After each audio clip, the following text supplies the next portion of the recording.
saja serang.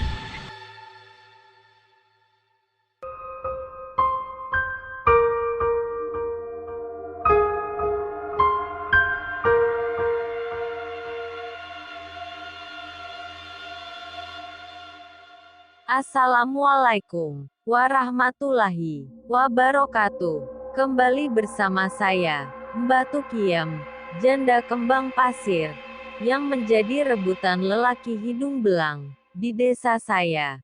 Hari ini, kembali saya hadir di tengah kalian semua. Untuk apa lagi kalau bukan untuk menghibur kalian para jomblo, para pengangguran sejati dan para ibu rumah tangga yang sedang kesepian ditinggal kerja sama lakinya. Tanpa berlama lagi, karena saya juga mau netekin anak. Langsung saja kita dengerin bersama ceritanya. Sebelumnya, pakai handsfree, pejamkan mata, matikan lampu, agar kalian bisa merasakan sensasi horornya. Jangan lupa subrek dongnya. Gue tampar bulak-balik kalau enggak. Selamat mendengarkan.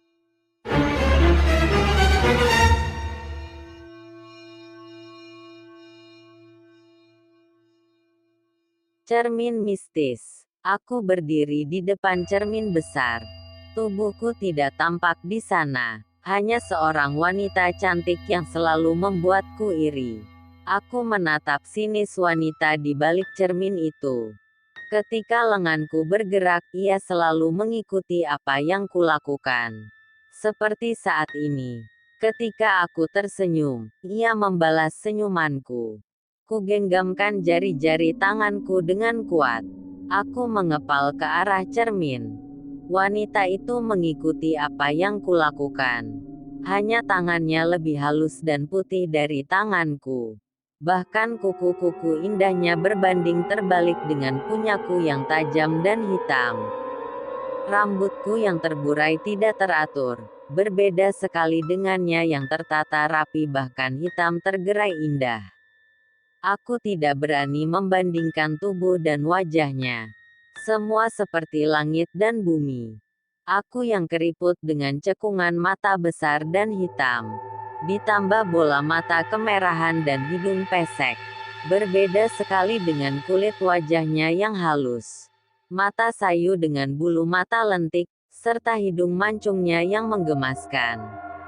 Bibirnya yang tipis dan barisan gigi rapi nan menawan. Seakan menertawakanku yang bermulut sumbing dengan gigi tak beraturan serta sepasang taring di sudutnya. Sialan, aku mengutuk diri sendiri. Apa yang kulihat bukanlah diriku lagi. Aku kini jelek, dengan bentuk tubuh tak beraturan. Tidak yakin di mana jantungku hinggap. Bahkan sobekan di punggung membuat tulang rusukku menyeruak. Kakiku bengkok dan pincang. Sebagian masih lengkap dengan tulang dan daging. Sebagian lagi hanya tersisa tulangnya saja. Telapak kaki kananku hilang. Kini ku ganti dengan tongkat kayu yang mulai lapuk. Jangan berpikir tentang keindahan tubuhku saat ini. Sangat kontras dengan wanita yang berdiri tegak di balik cermin. Tidak lama lagi aku akan kembali. Aku mendengus kencang. Ku sentuh cermin itu. Kedua tangan kami saling bertautan. Aku bisa melihat pundaknya yang halus. Ia memakai pakaian yang sudah pasti membuat laki-laki terjerat oleh tubuhnya. Bahkan hanya dengan kerlingan mata, tidak ada yang bisa menolak ajakan nakalnya. Itulah yang tampak pada dirinya. Wanita idaman dan pujaan kaum laki-laki.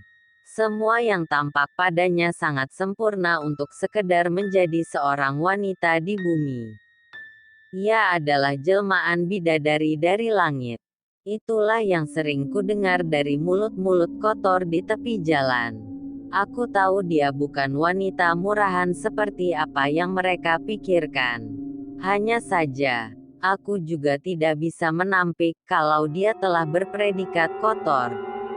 Bukan karena tingkah lakunya, namun sebuah jerat yang menimpa dirinya puluhan tahun silam. Kini aku yang jelek dan tidak dianggap oleh siapapun. Tetapi aku akan menjadi dirinya. Aku akan membalaskan setiap kebencian yang terpancar dari matanya. Aku juga dipenuhi dendam, sama seperti dirinya. Aku kembali menyeringai. Kupandangi jemari hitam yang kini berdampingan dengan telapak halus miliknya di balik cermin. Aku ingin merasakan jemari lembut itu mengusap tubuhku. Sudah lama sekali sejak kejadian yang membuatku harus hidup di antara dua dunia. Aku ingin kembali cantik. Dia mengangguk untuk menunjukkan persetujuan terhadap apa yang akan kulakukan. Lakukan apa yang kamu inginkan. Kamu akan menjadi diriku, menjadi Jehan, sang bidadari. Membuat iri para wanita karena laki-laki lebih memilihmu. Balaskan kebencian dan dendamku. Aku dan kamu adalah satu, kata wanita itu dengan mata tajam. Kami saling beradu. Aku bisa melihat garis yang menghubungkan tatapanku dengan bola mata indahnya. Aku mengangguk dengan mantap. Sebuah persetujuan telah terjadi di antara kami. Kamu akan menjadi cantik kembali. Aku tidak peduli. Apapun yang terjadi, aku harus menjadi cantik dan akan kubuat semua laki-laki merasakan dendamku. Aku menjulurkan lidah panjang yang basah dengan air liur. Kujilat tubuhnya dari balik cermin. Aku kembali mendengus. Tatapan mata penuh kebencian menyerangku. Aku tidak peduli dengan tingkahnya yang juga ikut bergerak seiring alur jilatan yang kubuat. Distertawa terbahak. Sebuah gelas pecah akibat tawa kerasnya. Kuambil pecahan gelas itu. Kugoreskan tepat di pergelangan tangan secara perlahan. Tidak ada darah yang muncul di sana.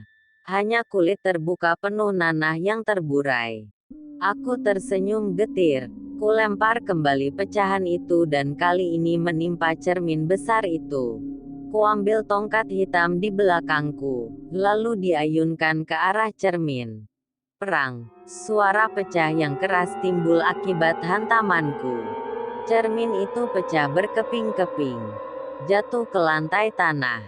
Kuambil serpihan paling besar. Kutatap wajah cantik itu yang diraut oleh goresan retak akibat hantamanku. Aku tersenyum. Begitu juga dirinya. Beberapa saat kemudian, tidak ada lagi wajah cantik di balik pecahan cermin. Hanya bayangan mengerikan yang penuh luka. Semua terselimut oleh darah yang menetes. Bahkan di balik matanya, aliran darah mengalir lembut seolah seperti air mata. Namun lebih kental dan tidak bening. Akan kulakukan semuanya untukmu, Jok, kucing kesayanganku. Terkejut dengan kehadiranku. Ia segera melompat kembali ke meja. Dengan kepala tegak ia melihat aku yang duduk di samping Adi. Kubiarkan mata itu tak terpejam. Aku mengusap lembut leher Adi. Tidak ada penolakan darinya. Lebih tepat lagi ia telah pasrah oleh tingkahku. Kubuka jaket yang menutupi tubuhnya. Aku mulai meraba dadanya yang masih berdetak. Kamu baik sekali. Bersedia menjadi milikku selamanya. Jangan khawatir, semuanya akan berjalan cepat. Tidak ada rasa sakit, hanya ketenangan dan kenikmatan. Kamu pasti suka, kataku lembut tepat di samping telinganya. Tangan kananku segera bergerak dan meloncat lepas dari pergelangannya. Ia merayap di sekujur tubuh Adi dari kepala hingga kaki. Aku merasakan apa yang ada di dalam tubuh laki-laki ini. Sesuai dengan keinginanku, semua berjalan lancar. Sejenak kupandangi wajah polos itu. Inikah wajah yang setiap saat bisa berubah? Dari polos tak berdosa menjadi siap memangsa. Aku tahu yang kamu inginkan. Namun keberuntungan tidak bersamamu. Saatnya aku menjadikan dirimu korban Vesuku. Mendadak tubuh Adi bergetar. Tangan kiriku sudah ada di lehernya. Ibu jari menusuk dan darah segar mengalir di sela-sela kulit. Ku biarkan darah itu mengalir hingga membasahi dadanya. Terlihat segar. Aku tahu malam akan segera usai, jadi semua kulakukan dengan cepat. Ku dekatkan wajahku ke lehernya. Tubuh Adi semakin bergetar hebat. Ia tidak berteriak ketika darah di tubuhnya semakin berkurang. Hingga ia terkulai lemas. Matanya menutup perlahan. Dengan nikmat kuhirup wangi bekas gigitanku di lehernya. Semua berlangsung cepat. Ku bersihkan sisa-sisa darah yang masih menempel di mulutku. Sekarang giliran kamu, kataku kepada Joe. Kucing itu melompat sigap dan melakukan apa yang baru saja dilihatnya dan melakukan persis seperti diriku. Ada jemari yang menggelitik tengkukku. Aku segera menangkap jemari itu dan menyatukan lagi di tangan kanan. Sesuatu berada di genggaman tangan kananku. Aku mengerutkan dahi. Sangat berbeda. Mungkin Adi ini masih polos sehingga tidak seperti laki-laki lain. Sepertinya lebih lezat. Aku berdecak dan menelan ludah. Biar ku simpan buat besok malam. Sekarang lebih baik tidur. Cukup untuk hari ini. Ayo Joe. Besok diteruskan lagi. Aku berseru kepada Joe yang masih asyik dengan Adi. Joe melompat ke pangkuanku. Aku segera menggendongnya. Jadi siapa tadi namamu? Aku lupa. Tanya Gio. Ia merasa pernah mengenalnya tapi kapan dan di mana. Ia tidak ingat apakah benar mengenalnya atau hanya sekedar khayalan saja. Namaku Jehan Saraswati. Panggil saja Jehan, kata wanita itu. Gio tidak menampik kecantikan Jehan.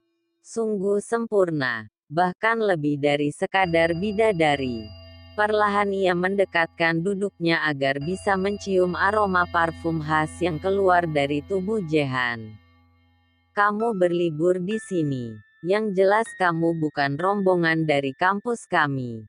Karena aku baru pertama kali melihatmu, ucap Gio dengan nada meyakinkan.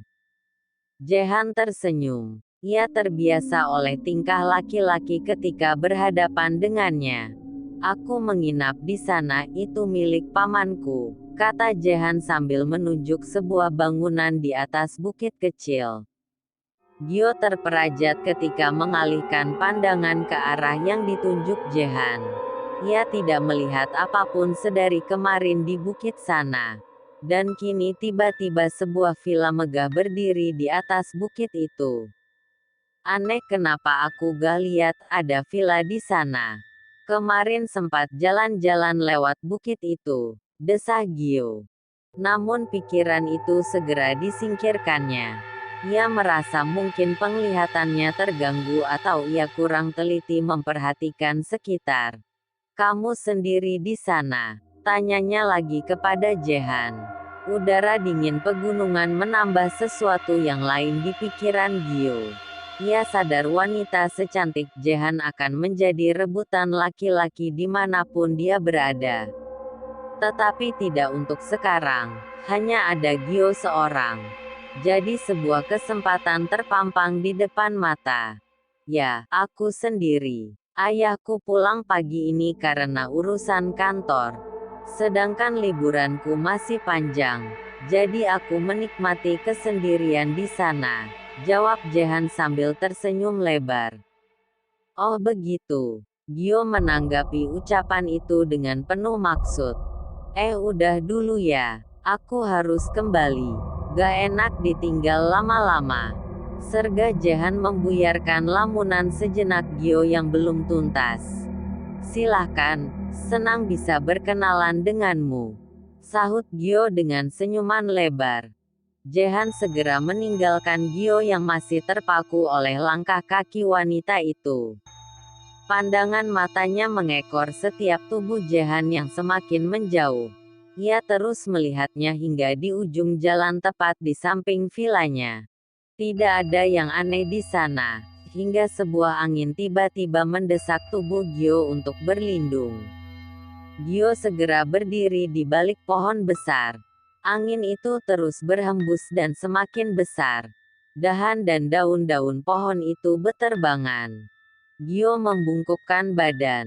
Ia berpindah di sisi lain pohon agar tidak terkena secara langsung terpaan angin itu. "Au!" teriaknya ketika sebuah ranting besar menimpa punggungnya. Angin itu telah berlalu. Gio melihat sekeliling. Matanya terperajat dan seolah tidak percaya pada apa yang baru saja terjadi. Tidak ada bekas ranting maupun daun yang jatuh tertimpa angin. Bahkan pohon tempat dirinya berlindung ternyata lebih kecil dari perkiraannya. Pohon itu tidak mampu menutupi tubuhnya jika terjadi angin kencang. Gio mengedarkan pandangan matanya. Ia masih mengenal jalan tempat villa di mana rombongannya menginap. Namun ada yang aneh. Di mana villa megah di bukit itu? Ia tidak melihatnya lagi. Tidak ada villa yang baru saja ditunjuk oleh wanita bernama Jehan. Gio menatap kosong bukit itu. Matanya tidak salah. Masih seperti ketika ia pertama kali tiba kemarin. Tidak ada bangunan apapun di sana. Jehan, mulutnya tergerak menyebut nama itu. Aku tersenyum melihat laki-laki yang bernama Gio. Di atas sebuah pohon aku bisa melihat dia dengan jelas. Aku tertarik olehnya. Namun Adi yang baru saja menjadi korbanku sudah sangat berlebih. Lebih baik aku tidak mengganggunya dulu. Ku hembuskan sebuah angin besar yang keluar menerpa tubuh Gio. Terpaannya cukup untuk menggoyahkan tubuh laki-laki itu. Aku melihat dia berlindung di bawahku. Dia tidak menyadari kehadiranku. Aku hanya tersenyum. Sungguh lucu memandang tingkahnya yang sedang membungkuk seolah angin itu ingin menghamburkan tubuhnya. Kuambil sebatang dahan yang lumayan besar lalu kujatuhkan tepat di punggungnya. Dia terkejut dan menatap ke atas pohon. Aku tersenyum dan membalas tatapannya. Mungkin dia tidak melihatku di atas sini. Ku tinggalkan Gio yang masih penasaran oleh kejadian angin yang baru saja menimpanya. Aku menatap ke villa di bukit itu. Sudah lama tidak berkunjung ke sana. Berbeda dengan villaku yang lusuh dan kotor. Villa itu sangat rapi dan bersih. Pamanku memang merawat villa itu dengan baik. Terima kasih Gio. Aku berkata lembut di telinganya sebelum pergi menjauh. Ku jatuhkan sepucuk kertas untuk memberitahu keberadaan temannya, Adi. Semua panik dan cemas oleh penemuan mayat Adi di sebuah gubuk tua. Gio hanya tertegun.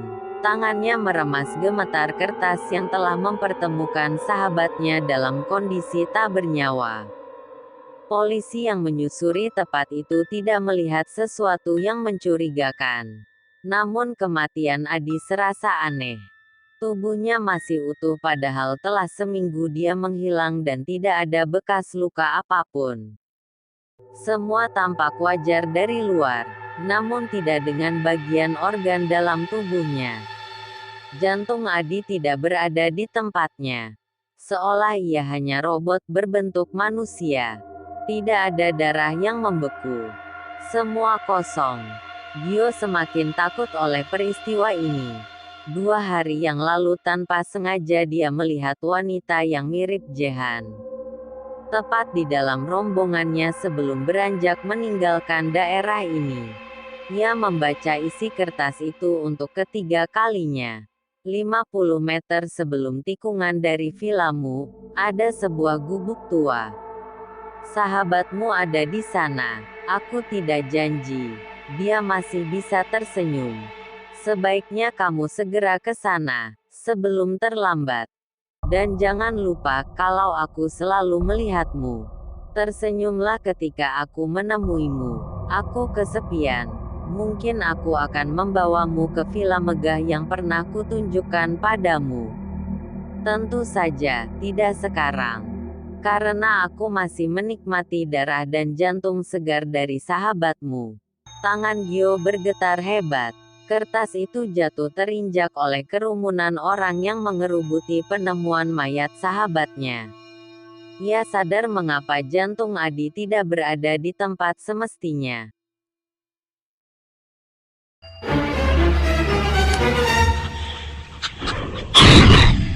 Kali aja serang.